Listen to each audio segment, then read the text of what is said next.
the other thing that will happen today, as is tradition, is at the end of the rounds, we'll have the last 10 minutes or so to do a presentation of the 2024 recipient of the Publication Award for Early Stage Investigators and Research Staff. And our dear colleague, Dr. Gina Wingood, will be doing that portion. So definitely stay tuned for the end of this rounds.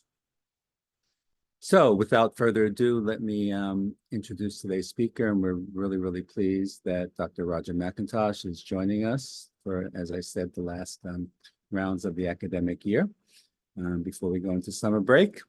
And Dr. Roger McIntosh is an associate professor in the Department of Psychology, Divisions of Health Psychology and Cognitive and Behavioral Neuroscience at the University of Miami, with a secondary appointment in the Miller School of Medicine, Department of Public Health. He's also a good close colleague of all of ours, as he's with the CHARM Center that's run by Steve Safran, and which is one of our sister centers down in Miami, funded by NIMH, like our P30 Center is. And Roger McIntosh is also director of the Breath Lab. And BREATH stands for Brain, Resilience, Embodiment, Affect, and Translational Health. This is a really innovative lab and really doing some important work, particularly these days, that includes in the context of HIV and aging issues. The Breath Lab utilizes functional magnetic resonance imaging, fMRIs, to identify neural networks supporting various domains of neuropsychological and cardio-autonomic functioning. And in this lab, they're primarily interested in exploring the effects of aging and chronic disease, like I said, includes HIV and aging, and the effects on functionality of these networks while performing cognitive affective tasks, as well as during the resting state. So this is really innovative, important science. Dr. McIntosh's program of research examines the bio-behavioral mechanisms that allow for inflammation to subjugate the brain and contribute to illness or sickness behaviors such as depression, cognitive impairment, fatigue, frailty, as well as socio-emotional dysregulation. And these are often reported in geriatric and chronic disease populations. Dr. McIntosh is well funded by both NIMH and NHLBI, with many manuscripts in high impact journals. And without further ado, I'm going to turn it over to you, Roger, and thank you again so much for being with us today. Thank you very much, Robert, for that wonderful introduction. I'm going to make sure that everyone can see my slides. There you go. Looks good. Okay, perfect.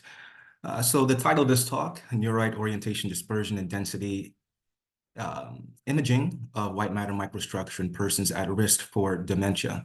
I'd like to thank the Grand Rounds for having me speak here today. This is indeed a delight and a wonderful opportunity to share some of our program of research in the Breath Lab. In terms of disclosures, I'm currently funded on 2 studies, one by NHLBI, where I serve as PI, and another one on NIMH, where I serve as the site PI. The latter of which is an intervention for folks living with HIV, assessing changes in neuroimmune outcomes. The first examines changes in inflammation as a function of perceived psychological stress using ecological momentary assessment, with a specific focus on everyday discrimination and HIV-related stigma. In terms of the learning objectives, there are 3 main objectives I'd like to get through today, if at all possible. The first is to understand what is the Neurite Orientation Dispersion, I'll refer to that as NODDI for short, technique, and how it differs from traditional tensor imaging. So we'll be getting into some of the computational aspects of tensor imaging and why NODDI is a step up from tensor imaging, and more importantly, how we could potentially use the information derived from these NODDI techniques in order to evaluate structure and function of brain regions which are implicated in dementia for folks living with HIV. The overall thrust of the Breath Lab is essentially we examine a model of the geriatric syndrome, or what I like to refer to as sickness behaviors.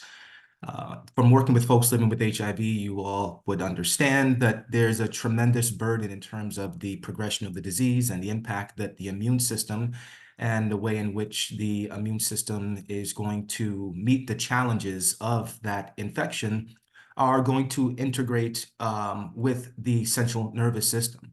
And specifically in our lab, our paradigm evaluates measures of inflammation and age.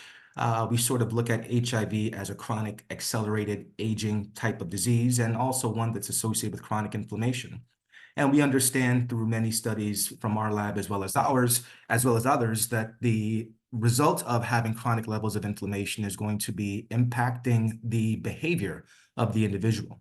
Now, that could mean these folks suffer from forms of mild cognitive impairment, which we know is very prevalent in folks living with HIV. Moreover, is not very sustained, sort of infrequent in terms of the degree to which we observe cognitive impairment. So perhaps some of that cognitive impairment or cognitive decline can be tied to lapses in attention, what we perhaps refer to as brain fog, more colloquially. Also, we want to examine the effect of inflammation and aging on measures of frailty, which is also very prevalent in folks living with HIV. And other sickness behaviors such as stress reactivity. The R01 that I mentioned examines rejection sensitivity, which can vary as a function of levels of inflammation in the individual. And then perhaps more importantly, we're interested in how aging and inflammation in the HIV state can contribute to cardiovascular disease burden. But it's important to understand that these trajectories and changes are bidirectional. And so we observe that the effect of depression on brain regions can actually impact inflammation. But either way you take it, we are really focusing on the brain as a mediator. And as Bob had mentioned earlier on, our lab primarily examines bold signal, functional neuroimaging, looking at brain regions which become active as a function of some specific task in the scanner, or we examine these fluctuations of activity at rest. However, as it pertains to our primary thrust in the lab, which is to examine again how sickness or inflammation can subjugate the brain and alter behavior, we're looking for perhaps stronger, more reliable indicators, brain indicators of the effect of inflammation. Now, we know that there are several routes through which inflammation can subjugate the brain. There is the leaky endothelial cells, which line the central nervous system, and those can break down over time as a function of interactions with HIV medications, as well as elevated levels of inflammation in the periphery. We know that there are transport proteins which are actively allowed to enter into the brain parenchyma. And we understand that through a number of different mechanisms that ultimately we're going to see alterations in the manner in which different structures can communicate with each other. And so that's where functional connectivity and these brain mapping exercises come into play. But again, we understand that when we're looking at the structural changes, those might be a bit more sustained than the fleeting bold signals, which may come and go, and again, vary tremendously as a function of the type of manipulation or task or paradigm. Now, there's tremendous amount of preclinical work suggesting that when inflammation does subjugate the brain, the areas which are amongst the periventricular spaces are the ones which tend to be the most susceptible. And quite often, we do find that the hippocampus is really targeted and demonstrates sustained changes in terms of the microstructure. And this is when you utilize, again, these preclinical models. And these models have, of course, been advanced into the clinical realm. But of course, we have to use different techniques. We can't sacrifice, and we can't look at the actual cortical tissue in vivo with the direct ability that we can using preclinical models. So we turn to other forms of imaging, which we don't use in our lab, but this is PET imaging, which we all are familiar with. And the basic thrust with PET imaging is that from the healthy young state to the aged illness state, we're going to observe that there are going to be elevated levels of brain inflammation. And so when you go from the healthy young to the healthy elderly to dementia, forms of dementia, we can quantify the extent to which we're observing inflammation throughout the brain. Now, the manner in which we do so requires us looking specifically at these various receptor agonists, which are going to tell us the extent to which we're observing microglial formations and astrocyte formation activation within the cortex. But again, this is not as experimental, and it's rather invasive, more invasive than we perhaps want to allow for, or at least from experimental realm. So that lends us to looking at other ways to examine how the microstructure might change in the disease states. And so in order to really look at the microstructure, we have to identify a element that is visible or bioavailable in all types of tissues throughout the brain, gray matter, white matter, CSF. And that is the water molecule. And what we observe is that the water molecule engages in Brownian motion. And this Brownian motion essentially is random. The random Brownian motion which we observe is going to occur in spaces where we observe, for instance, free water, okay? And so when we have free water, this motion is, again, super random. But when the spaces are more confined, such as within cells or glia, we tend to observe different patterns. There's different hindrances of that water molecules. Moreover, when you have axonal paths, there's also hindrances in one direction. You can think about a direction in which the water molecules are traveling, and then you have the perpendicular directions. And what we often find is that the directional changes, these coefficients, can be modeled inside of the brain, and then we can determine what type of tissue perhaps that water molecule is within based upon the motion, that Brownian motion, as I previously described. Now, with this Brownian motion, let's go to the next slide, sorry. So I mentioned that I did mention that there would be some math. So what we essentially are able to do is we want to be able to calculate a diffusion coefficient. And this diffusion coefficient is going to be a function of the signal which occurs in different gradients. And what we do in diffusion imaging is we alter the signal in different gradients, and we observe the extent to which diffusion is going to be altered by examining the direction and then the perpendicular direction, presumably when we're looking at axons. Now, in order to really get a good idea at where all of these different microstructures are located inside the brain within a given voxel, we have to create a grid of space, which is an amalgamation of a number of different voxels we call Q space.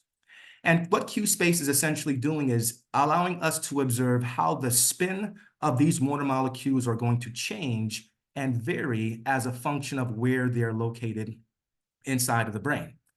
Now, once we are able to identify these water molecules and change their spin, then what we can do is we can use the resonance which they create and generate a tensor, which is the next slide. And so a tensor essentially occurs, I'm going to go back just one slide here. So yes, sorry. So Q space allows us to form these tensors, and tensors allow us to calculate the 6 different directions in space that a water molecule can travel. And what we observe is that tensor is going to sort of take on the form of an ellipsoid when we are along white matter paths. And those axonal paths are going to, again, allow for water to travel in one direction, but it's going to hinder the water flow in the opposite direction. So through Q space, we can observe these ellipsoids, but then we also sometimes observe these spherical regions. And those spheres are, again, more indicative of free water space. So water has no hindrance, or the water molecules have no hindrance. They can move in any direction. And then oftentimes, too, we can look at these same spherical patterns of motion in these water molecules and hydrogen ions, and that gives us an idea of where the cortical tissue might be located, and that is gray matter as well as the white matter. So once you do this for all these different voxels in space, create these tensors, essentially that allows us to engage in tractography. And what is tractography? Well, tractography is taking into account the direction within every single voxel of the tissue that is within that voxel. And then we sort of put these patterns together and observe that if we have a number of voxels which have the same type of dispersion of hydrogen ions or water molecules, then that is going to constitute a tract. And that allows us, again, to figure out what or where the diffusion takes place in terms of these bundles within the brain. But a spoiler alert, one of the issues that we have with diffusion tensor imaging is that we do a really poor job in terms of categorizing what's happening outside of that space, right? And I'll tell you a little bit more about why that's important for us to consider. So move forward, sorry. Okay, so with diffusion tensor imaging, I mentioned that the tensor, the format that the tensor can take allows us to determine how the tissue is organized. If the tensor is on, as you see over here to the left, sort of in a spherical type of orientation, we can tell that we're likely in CSF or in an area that has an elevated level of free water. But as that ellipsoid, or as that sphere becomes more of an ellipsoid, we know that we are now in more organized tissue. So what we're able to also look at is not just the anisotropy of the water molecules and the manner in which they diffuse throughout the brain, but we can look at the diffusion, the mean diffusivity of that water molecule. And as I mentioned beforehand, as that mean diffusivity increases, then that's going to suggest that there is less tissue and more water. As there's more tissue and less water, that's an indication that there's a healthy brain state that is being observed. Now, this less tissue and more water, as we know, greater water typically indicates that we either see the expansion of CSF, which happens with age, or we're going to see the various distributions of water, free water, due to perhaps inflammatory processes begin to increase. So essentially, FA, fractional anisotropy, or the organizational structure of these tensors, when that level is high, then we know that we have pretty sound microstructure. As that begins to break down and the water has less hindrance, then we see that we have an increased diffusivity, and that mean diffusivity is typically an indication of some disease processes or altered microstructure, altered structure of the white matter tracts in the brain. Now, what do we know about white matter as it relates to folks living with HIV? Well, I had the great opportunity to serve on a working group that sought out to identify biotypes for different forms of HIV-related behavioral changes. And Bob was also on this team with me a couple of years back. And through the different working groups, we presented or authored a number of papers, a series of papers that's in Journal of Infectious Diseases. And some of these papers really got at some of the brain changes that we're going to observe in HIV. And by far, perhaps one of the most common changes is you're going to observe the change in the fractional anisotropy and mean diffusivity of white matter tracts in the brain, specifically the corpus callosum. And these abnormalities in these DTI parameters are going to suggest not only a compromised tissue state, but also the cellularity, which we know, and HIV neuroinflammation, which is a function of that disease progression. Furthermore, we really became interested kind of secondarily, just really new. Our lab has really taken this on seriously. You know, we've collected the diffusion data for many years now, but in the last year or two, we've really taken to examine these structural alterations, because we understand that the white matter structure can tell us a tremendous amount about how the brain is functionally connected. And not that it's too relevant to this talk right now, but this was a really important study that showed that if you are able to examine the microstructure of the brain through early to late life, you observe that with the breakdown of the structure of the corpus callosum, you're going to observe that the connectivity of various networks in the brain, specifically the frontal parietal network, default mode network, etc., really coincide with the degree to which you have pathologies observed within at least the corpus callosum, which again is perhaps the most replicated finding to date. Now, why do we see altered diffusion metrics in folks living with HIV? Well, of course, we know that their brains are impacted more so than HIV persons not living with HIV by elevated levels of peripheral and central markers of inflammation, that is cytokines, chemokines, and melanoproteinases.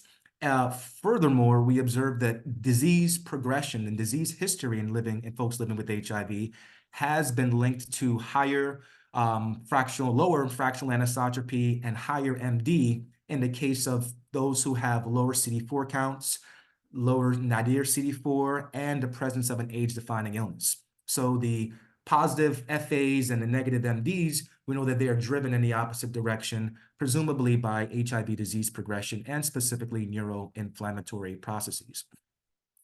Now, as I mentioned before, what we're aiming to do is take these little water molecules, you see a little Mickey Mouse down in the bottom left-hand corner, and observe how these water molecules make their way through the brain parenchyma. But what we understand is that brain parenchyma is not just white matter tracts, but we're going to find cells, bodies, and those neurons as well as glial cells have their own water properties, for instance, that are going to perhaps alter the manner in which we observe in these diffusion tracts. And if we're really interested in how the brain changes as a function of the glial cells, which wax and wane as a function of disease progression, then we really ought to figure out or devise a better way to sort of compartmentalize the tissues in the brain to get at where exactly we're seeing this prevalence of free water movement. Now, what are some of the limitations of DATI? I kind of started to allude to those. But as you see here, kind of what I was mentioning earlier on, here you have the movement of presumably these water molecules within an axon. But then you also have free water that comes from the presence of glial cells within that area as well, and the free water that might be present in neurons. So you have really poor estimation abilities in terms of trying to form these tensors that allow us to estimate the orientation of these various white matter tracts. So in order for us to sort of make our way around this obstacle, we really have to find a mathematically more sound way to get at that microstructure. And that is the NODDI tissue model. And so the NODDI tissue model essentially starts off with the diffusion MRI signal, which I just spoke about. And what it does is essentially takes that diffusion signal and it allows us to categorize tissue versus non-tissue. And that's relatively simple, straightforward. I wouldn't say simple, nothing's really simple in this field, but relatively straightforward to do, given that in CSF, free water has this unhindered diffusion, right? It can move anywhere in any direction. I talked about the spheres, right, versus the smaller spheres versus the ellipsoids. So we modeled the difference between CSF versus gray matter and white matter. Then when we look at the gray matter separately and white matter separately from the CSF, then we compartmentalize that tissue into intraneurite and extraneurite space. So intraneurite space is all of the features of the neuron that you might find and you might expect, with the exception of perhaps a soma. But you look at the axons and the dendritic projections, as we know, we have greater arborization. Typically, that spells some degree of robustness within the cortical tissue or within the white matter. And then you look at the extraneurite space, which gets at these cell bodies and these glial cells, which aren't necessarily a part of the white matter, right? So when we're able to mathematically model the direction or the movement of those water molecules, then that gives us a better estimation in terms of what the tissue looks like and the overall microstructural integrity of that tissue. Now, in terms, I'm not going to, again, a little bit more math, but not going to get too deep. But essentially, what we're looking at is not, when we say what's water molecule movement really mean? So it's a vector, right? And so with vectors, we understand that there is a magnitude of the vector, how much water is moving, all right? We know that there's a direction of the vector. And then we understand that within that motion of that water molecule, it's going to tend to change depending upon what type of tissue you find. Now, for the most part, in the intraneurite and the extraneurite space, the velocity of those molecules tend to be relatively similar to one another. But in free water, of course, you're going to expect that without hindrance, those water molecules can really get up and go, right? So we're looking again at these different factors, and all together we can get an orientation dispersion based upon this NODDI index. Now, again, this is sort of a summary of where we started and where we want to get to in terms of looking at NODDI. We begin with a simple tensor, trying to determine the extent to which we see free water movements in what we believe is white matter. Then we look at the direction of those vectors, and then we can break down that water movement based on whether you're looking at intraneurite versus extraneurite space versus CSF. And we can model those different types of patterns. And what we have all together is the diffusion, the DTI image, as well as which is fractional anisotropy, mean diffusivity, as well as the NODDI indicators. Now, what does this all have to do with dementia, memory, etc.? So what we understand, what we know is that episodic memory is associated with hippocampal gray matter volume density, as well as a water diffusion within the cingulum and the fornix, right? So we can think about an input and output to the hippocampus coming into the cingulum and out to the fornix, into other subcortical structures. Abnormalities in DTI parameters, again, are going to suggest cellularity and HIV neuroinflammation. So we would expect that those folks living with HIV are going to have altered patterns of not just DTI, but also NODDI indices, because the NODDI is going to do a perhaps better job at separating that tissue. And we want to compare essentially how these DTI parameters, how well they bode against NODDI parameters. And in doing so, we were able to recruit a sample of folks living with HIV, as well as some HIV seronegative controls. And here you see some of their descriptives. I would mention that none of these individuals had an HIV dementia was present. We also did essentially neurocognitive assessments on these folks. And we didn't have anybody in the sort of severe hand domain. You can see the education levels. Quite a number of these individuals had previous AIDS diagnoses. Everyone was on combination antiretroviral therapy, and everyone was also undetectable at this time.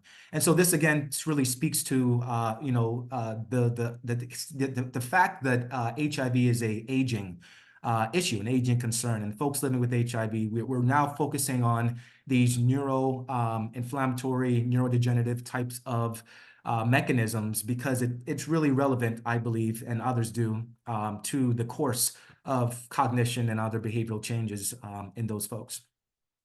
So a little bit of the analytic pipeline. Some of the things I just want to mention, co-registration is very important. Looking at the, we're looking at essentially a functional image. We're having multiple pulse sequences, which is a little bit different than you'll find with doing a simple T1 weighted image. So if we're doing some group level statistics, co-registration and normalization is going to be necessary.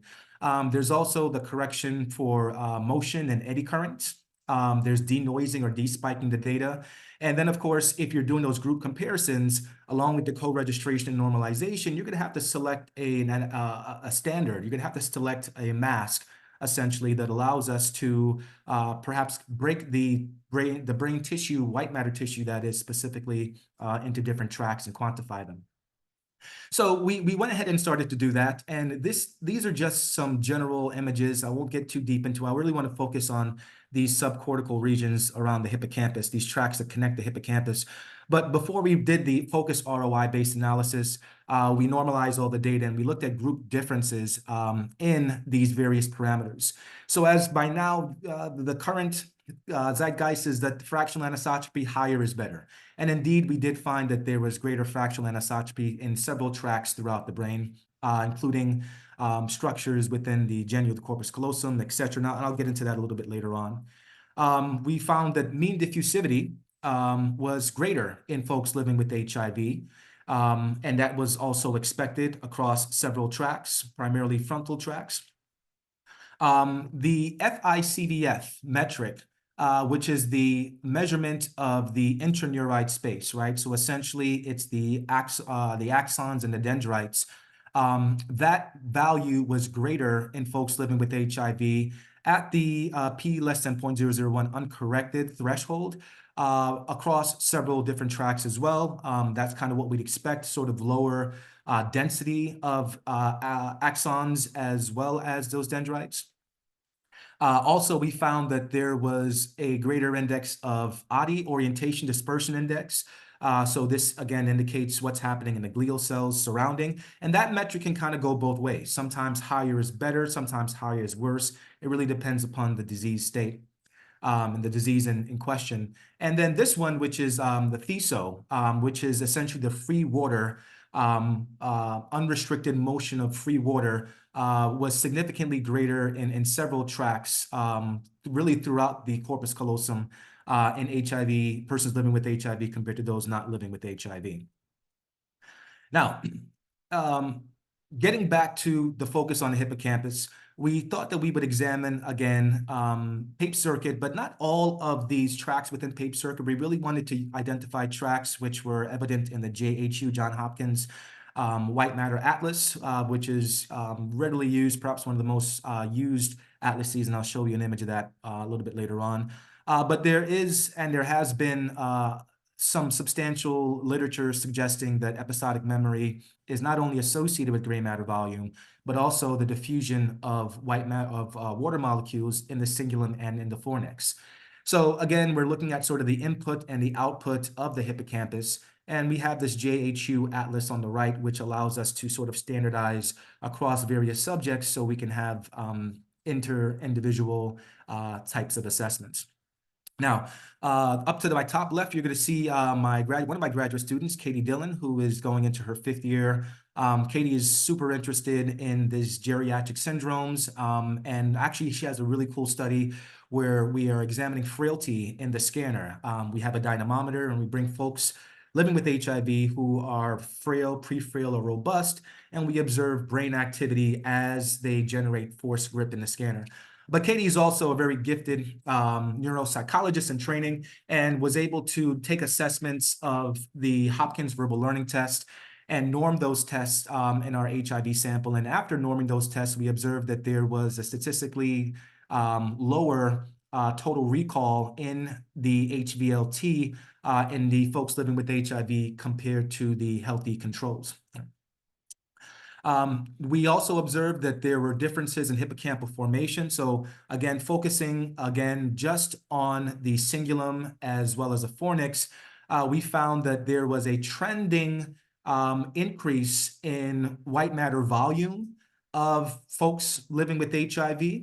And this is just looking at white matter volume, nothing else. So not looking at diffusion, but just from your T1 weighted image, segmenting those images and getting at gray matter, white matter, and CSF components.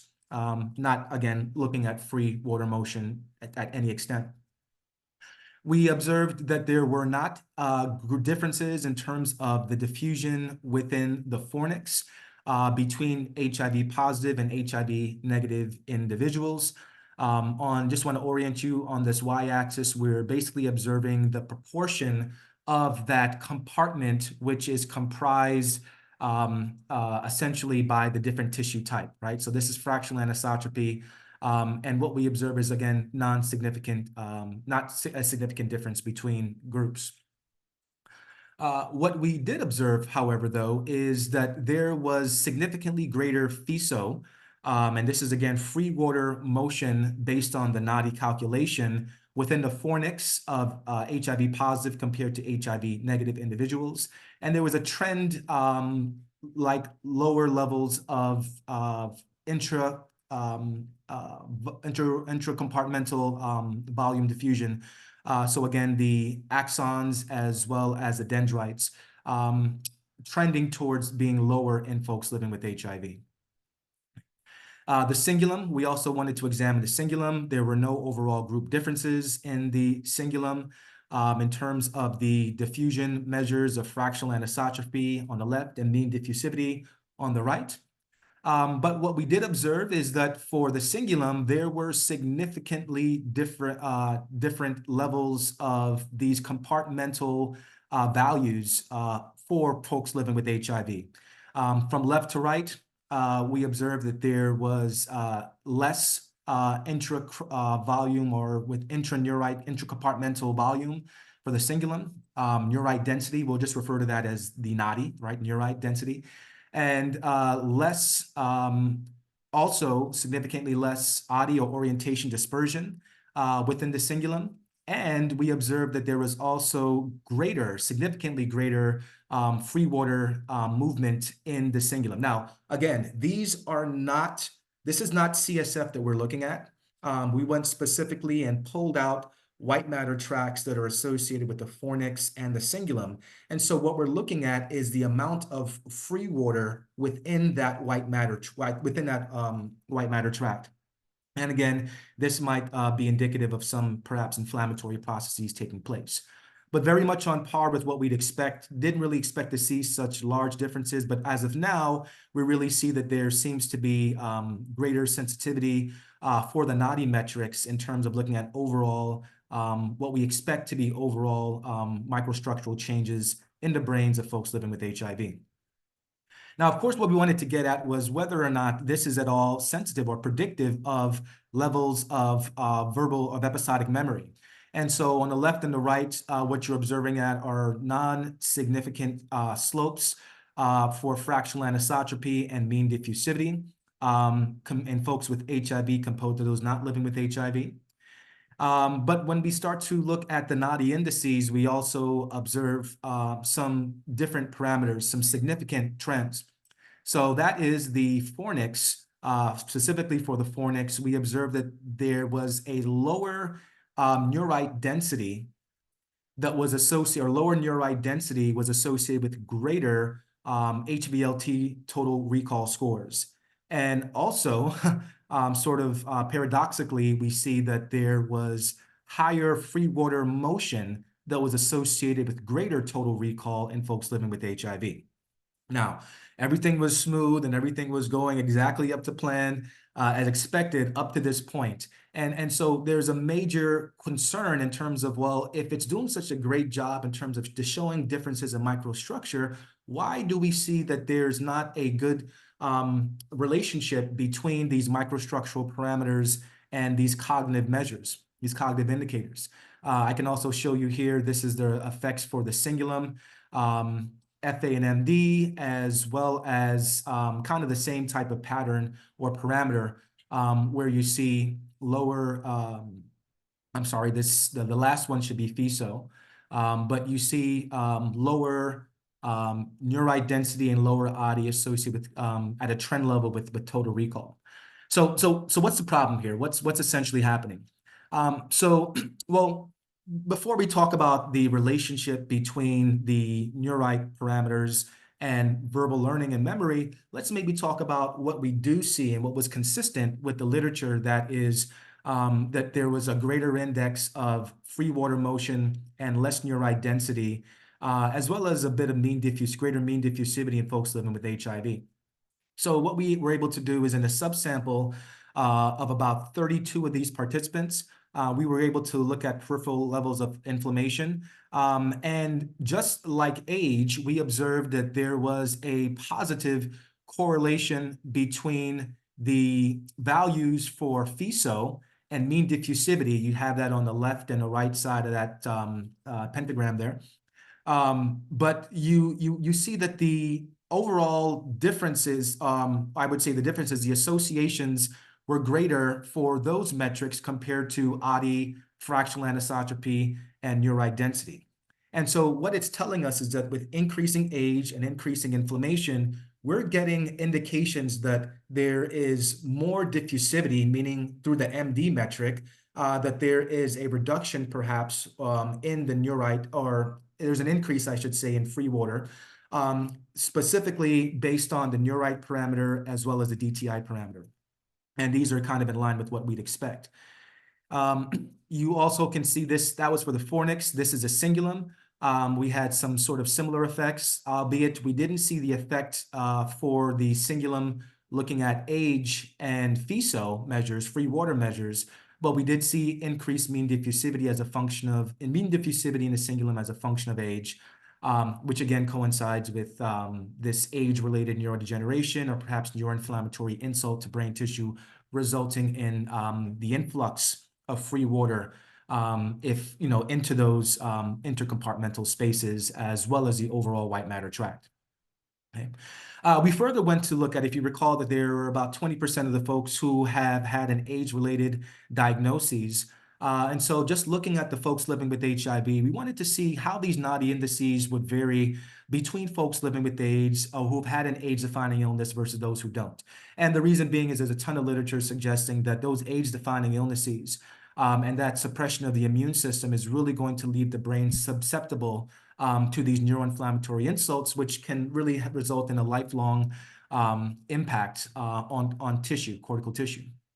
And what we did find is that if you looked at the fornix compared to individuals who have not had an age-defining illness, we had a trend towards greater FISO within that structure. And then if you look at the ODDI index, which is the orientation dispersion, those folks who had not had an age-defining illness did have more in orientation dispersion. So those, well, again, the orientation dispersion, if I hadn't made it clear, it's basically looking at, if mean diffusivity or fractional anisotropy is looking at motion along that axon, ODDI is looking at the extent to which the motion along the water molecules along that axon are able to disperse. And the idea is that they're able to disperse with greater ease if there's a reduction in the microglial cells that are, and other glial cells that are surrounding the axonal projections, all right? But then again, you have to, this really varies if you were to take the same exact approach into developmental populations, where we might have a bit more arborization at some points, where we might have a bit more interaction between those glial projections and these developing pathways, then these relationships would not carry over. Okay.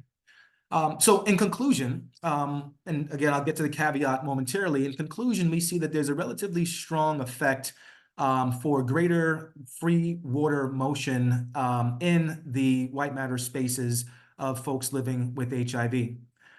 Generally speaking, folks with HIV showed greater diffusivity, mean diffusivity, greater FISO, and greater ODDI, which can kind of go both ways, as I mentioned, throughout the corpus callosum, arcuate and a unikinate fasciculus, as well as lower fractional anisotropy and lower neurite density. So this is, the extent to which these structures, the microstructure of the axons and dendritic projections, was significantly lower in the anterior thalamic radiation, as well as the cingulum for those folks.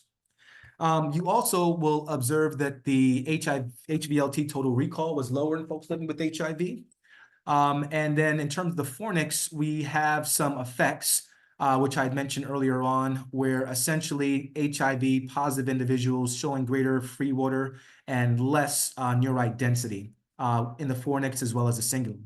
And moreover, greater age, greater peripheral inflammation, and age-defining illness were all consistently associated with greater markers of FISO. So what can we conclude? We conclude that this free water parameter, this intercompartmental space of free water within the axonal projection might be a relatively good marker to examine the effects of HIV-related neurodegeneration, but maybe not specific to certain forms of cognitive impairment.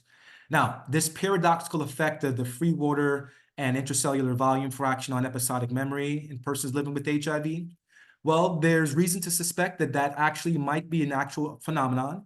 And there are others who have shown that in older adults, a small sample of older adults, it's a 2020 paper, that the NODDI index, the Neurite index, was negatively associated with Rayvault delay scores. And this was after you regressed global signaling, which suggests that the hippocampus NODDI may not be a general brain-wide phenomenon. What's happening in the hippocampus and the relationship between those different compartments are going to be unique to other parts of the brain, and we'd expect that relationships with downstream behavioral or cognitive measures would perhaps also tend to vary, all right? One of the major limitations with this study is that we collected the data using a single cell acquisition. Now, what is exactly a single cell acquisition? So a single shell acquisition really takes into account the values, the extent to which we are boosting this signal, essentially these tensors from the scan sequences, and observing how that might change as these vectors move across this Q space. What we know is that the NODDI may not be able to distinguish between axonal swelling and neural proliferation. So whereas we're thinking that greater neurite density is an indication of neural proliferation, it could be really an indication of axonal swelling, depending on where you're looking at. And unfortunately, because we had a single cell acquisition, we weren't able to make this discernment. Now, you might say to yourself, well, what exactly is a single cell acquisition? Well, the single cell acquisition takes into account that within the NODDI parameter, you have free water, intraneurite, and extraneurite space. And you essentially are going to calculate the extent to which these are different proportions in every single voxel in the brain. But then we also know that in a voxel, you're not just going to have exclusively white matter, right? They're just not going to be just axons in that space. You can have a little axon. If it's in a paraventricular space, there might be a greater CSF. And so along the borders between these different types of tissue boundaries, you're going to find that there's not going to be a homogeneous mean diffusivity index, which can be derived from that tissue. And so this might skew our effects just a little bit. And in fact, we find that this is a really interesting paper. I didn't have the reference here, but I can share that with you afterwards. But this was a study looking at the JHU Atlas, comparing older adults, young, normal age older adults to those with Alzheimer's disease. And what they observed is that if you they looked at the entire JHU Atlas, and specifically when you get down to the, for the older adults, compared to the controls, and these are older adults, that are at risk for Alzheimer's disease, what you found was that in those that had greater risk for disease versus that within the fornix, it was relatively difficult to capture the actual homogeneity of that tissue. So what I mentioned before in terms of the intercompartmental space, when you start getting into the subcortical regions, there's going to be a mismatch. And so there tends to be, when you look at older versus younger adults or healthy versus disease state, it's much more difficult as you get into the hippocampus in order to really compare apples to apples because of the various changes in the composition of that tissue. Hopefully that's clear. So I mentioned before that our main caveat was we use single cell. So if there's a single shell, then there should perhaps be multi-shell. And what is multi-shell? And so multi-shell basically takes into account that instead of just sending one pulse sequence, you send a series of pulse sequences, and then you examine how the tensor is organized in Q space. Now, when you send just a single B value, then that's going to essentially cause a trajectory or track the trajectory of a water molecule up to a certain point where that spin begins to change. But if you modify by decreasing and increasing systematically these B values, that allows you to see how this signal is going to change as a function of that B value. And moreover, you can map that signal change in Q space in multiple directions. And ultimately, that gives us a better way of understanding what is known about the tissue versus what is unknown about the tissue. In other words, if you have one B value, there's an effect that B value is going to have on the movement of that water molecule in space.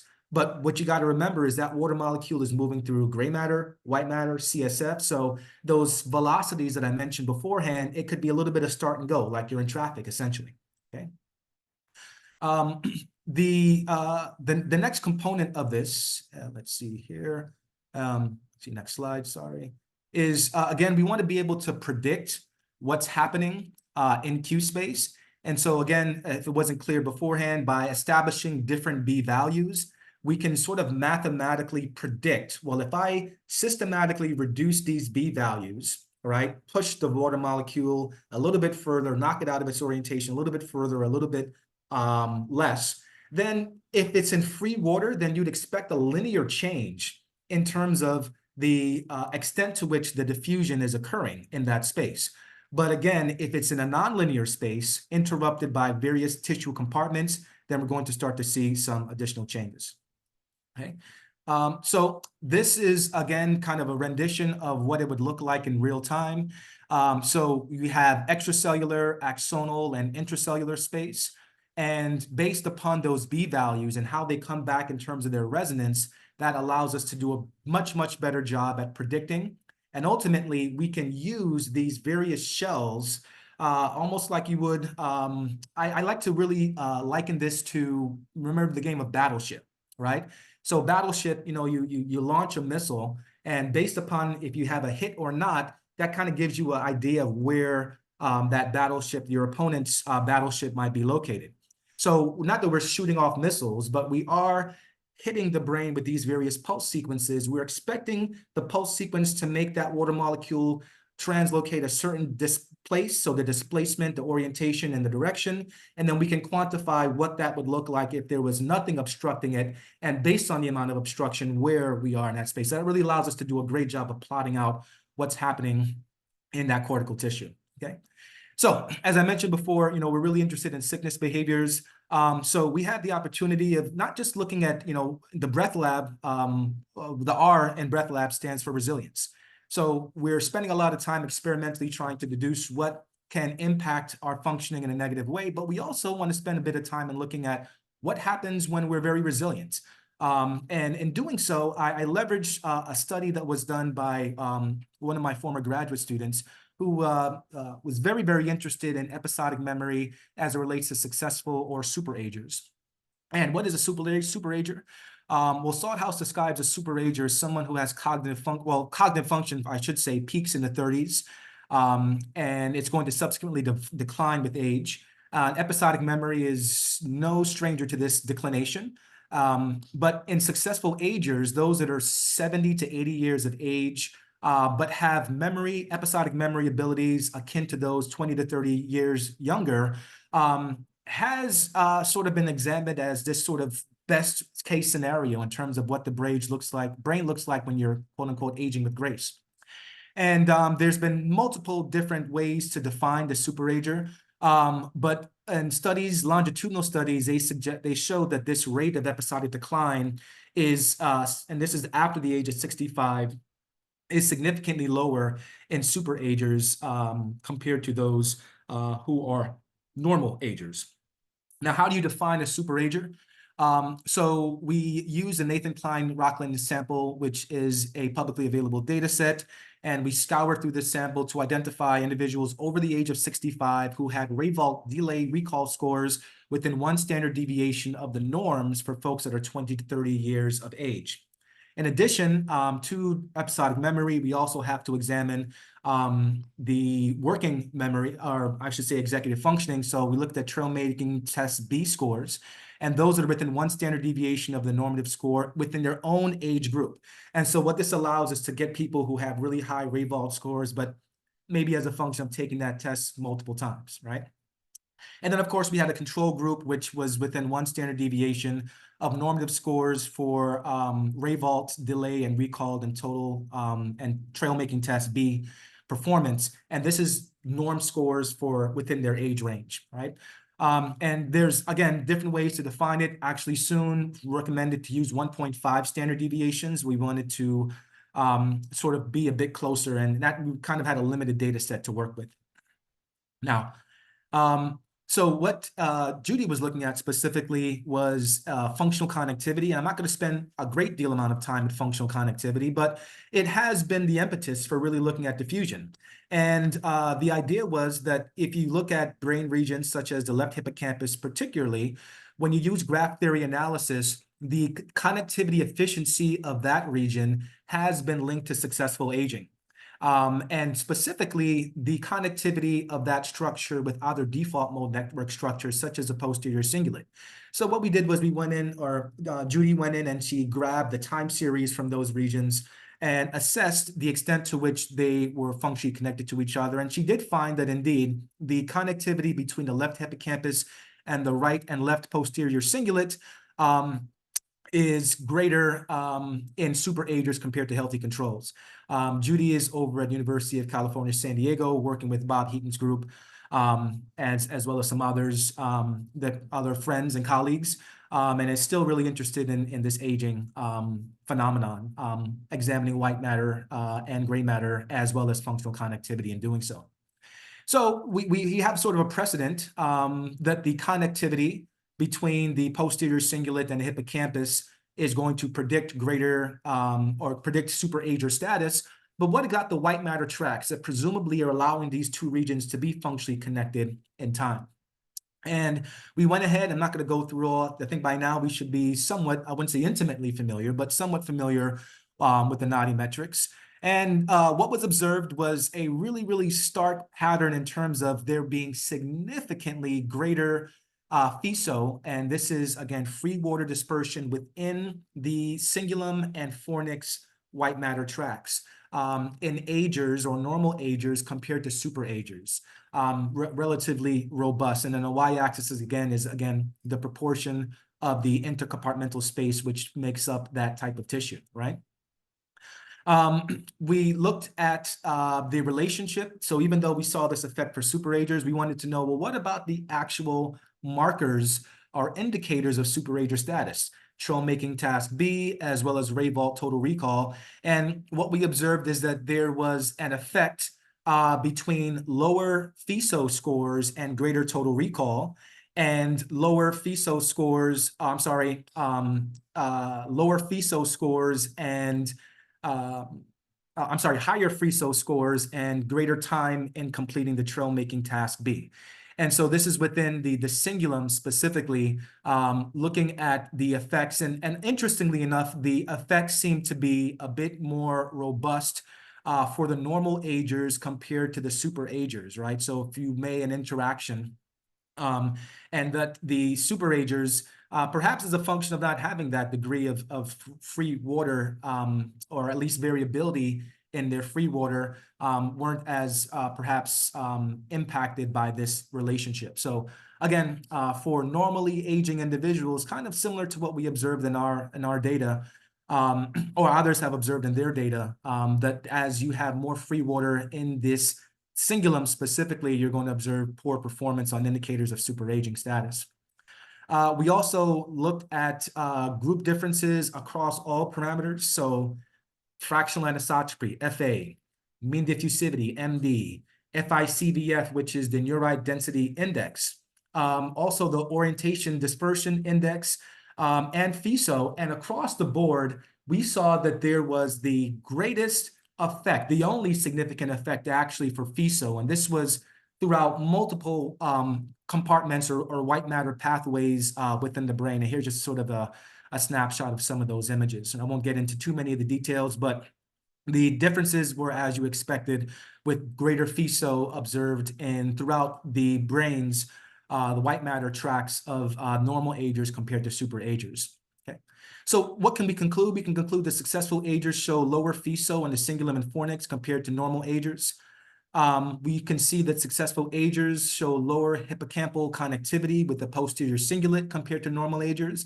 Some of you are probably asking the question, well, does connectivity between those two regions, is that predicted by FISO, for instance, in the cingulum and fornix? And we didn't see any effects there. I actually did see a bit of a trend towards the overall neurite density, but really, really small sample size here, and perhaps we have the opportunity to look at a larger group of folks and see to what extent that is realistic. But really a direction that we're going to move forward with in the near future. We also find that the cingulum is sensitive to cognitive test performance on episodic and executive functioning tests or indicators of successful aging status. And of course, the last thing that I mentioned was that there were some differences in whole brain NODDI, suggesting that the free water compartment is expanded in normal versus successful agers.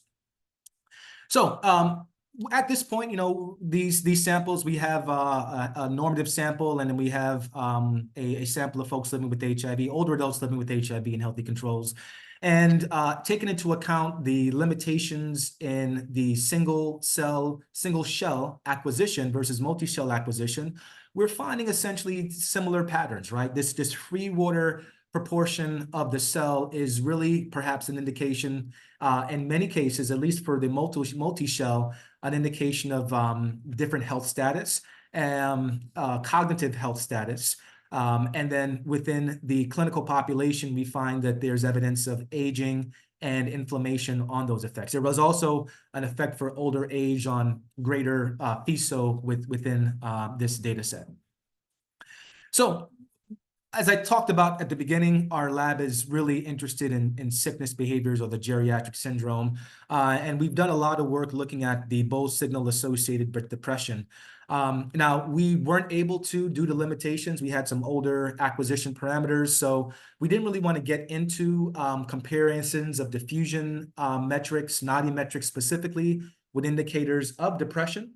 However, we did have the opportunity to, again, look at this same publicly available data set, and again, got the chance to sort of tease apart whether or not there's a relationship between these inflammatory biomarkers and behavior, and whether or not the NODDI indices kind of might work to propagate those inflammatory effects on behavior. All right. So in this case, we wanted to examine depression. Now, specifically in this data set, we were able to capture individuals who had data collected on various metabolites. I had mentioned earlier on, there's various mechanisms that contribute to neuroinflammation in the brain. And one is this quinolinic acid pathway, whereby elevated levels of inflammation are going to sort of hijack this tryptophan pathway and allow for the conversion into quinolinic acid as well as quinolinic acid, which again is going to contribute to higher levels of inflammation. But with the reduction of serotonin, as well as the increase of these inflammatory metabolites, we're going to see that NMDA activity is going to go down in the brain, and that's going to be associated with not just the neurotoxic effects, but also the depressogenic effects. And so to whatever extent we could, we wanted to see how much we can examine these parameters, the immune parameters, the behavioral parameters, as it relates to our NODDI index. And so quinolinic acid we see is observed with greater FISO within the white matter tracts in depression. And I'll just quickly go through this as we're running short on time. But here you see is the frequency distribution of quinolinic acid metabolite, as well as Beck depression inventory scores within this cohort of about, I think I have it on the next slide, 65 adults from the Nathan Klein Institute. We use multi-shell tensor imaging. None of the 65 adults had a current active major depression diagnosis or were treated for major depression. And of course, we were able to take their quantification of quinolinic acid as sort of a predictor. We are using the NODDI model, so Neurite, NODDI, ODDI, as well as FISO. And we used regions of interest, which were based on meta-analyses suggesting that the main tracts which are implicated in depression include the longitudinal fasciculus, the frontal occipital fasciculus, as well as the genu and body of the corpus callosum, and to perhaps a lesser degree, depending on the sample, the posterior thalamic radiation. So we looked at the top three. That's what we had time for. And by the way, estimating these NODDI parameters, it might take 19 hours to estimate those parameters in just one person for the whole brain. But briefly, when we examined the genu and the body of the corpus callosum, we observed that there was a significant correlation, positive correlation between FISO and the FISO specifically of the corpus callosum. Here we looked at the longitudinal fasciculus, and greater levels of quinolinic acid were associated with, again, greater FISO within that white matter tract. And we, of course, moved to the frontal occipital fasciculus, and as you could imagine, there was significantly greater FISO, observed in that tract as a function of the quinolinic acid, right? We also wanted to compare these NODDI as well as DTI indices on depression. And so here you're looking at the 2 of the 5, which were significantly correlated with depression symptom severity. And this was only in the frontal occipital fasciculus, but we observed that the mean diffusivity and FISO, which by this point you should recognize that those two kind of are two peas in a pod. One a bit more sophisticated using intercompartmental, and the other one using just simple motion of water molecules, that both of them, as they increased, you have an increase in the BDI total scores. And this is a function of the FISO metric.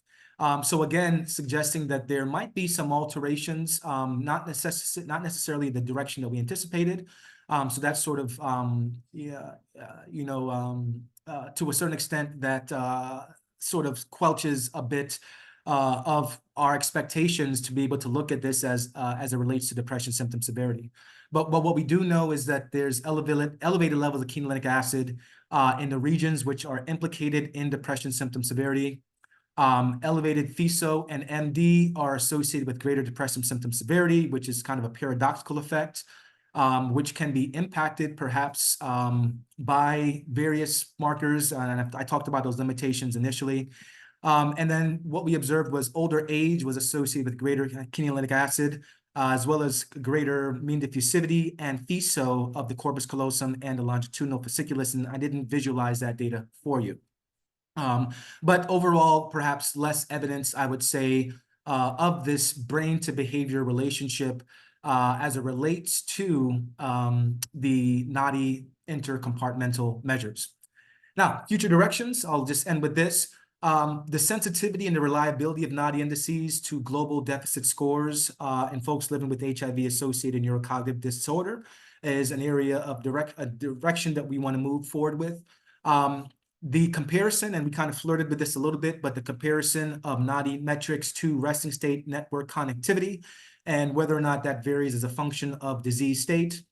And of course, there's a number of other factors which are going to contribute to neuroinflammatory insults. So even in the absence of inflammation, we know that things such as trauma, violence, in terms of social determinants of health, cardiometabolic factors, the legacy of HIV disease and AIDS-defining illness, as well as the polypharmacy effect of total drug burden and other lifestyle factors, that these all can have an impact on this cortical tissue. So kind of the new technique, but same hat, multi-etiological effects within folks living with HIV. So it's going to take a ton more of participants, a lot more data, and a ton more computational power in order to really discern the extent to which these NODDI indices can be markers of HIV disease progression, current disease state, inflammatory immune state specifically, and then perhaps even more importantly, behavioral alterations in folks living with HIV. So with that, I believe I'm right on 10:40. I'm not sure if that's on time or not, but I will stop for questions. Perfect timing. Thank you.